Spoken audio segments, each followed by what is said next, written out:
The main purpose of this jig is to cut out circles or curves, which I'll actually need for a project later. But an added bonus here is you can route edges of circles already cut out if your router bit does not have a bearing. So to start off, I'm cutting out a 16 by 12 inch base. This of course depends on the size of your router table.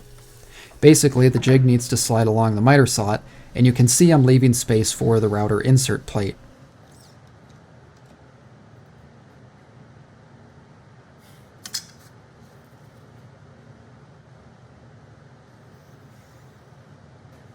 A trick I'm using here is to use CA glue to initially glue this in place. More specifically, I'm using 2P10. As you see, there's an accelerator spray. This just helps keep this in place to make it easier to go back and pre-drill and add screws to keep this permanently attached.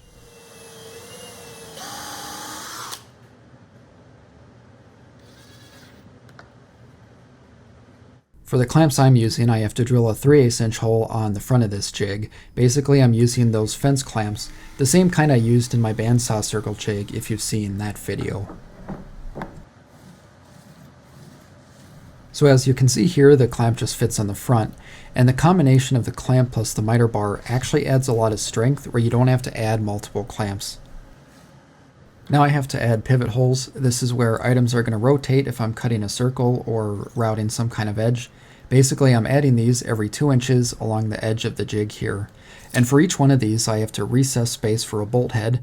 Because this is the underside, I have to make sure the bolts are flush with the bottom so that this can fit flat on the router table top.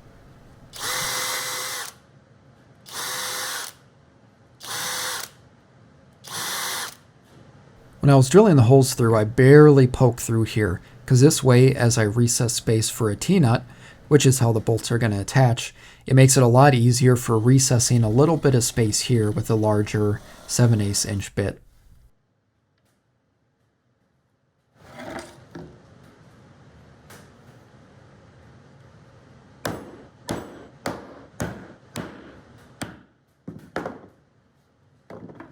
Now for setting up the jig, the positioning and hole you use depend on the radius of the curve you need.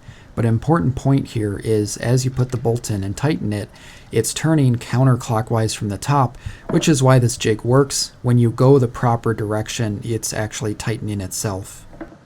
Now to test it out, first by cutting a circle, I'm just plopping a piece in the jig and then line it up with the router bit, and then you can just rotate it around to cut the circle.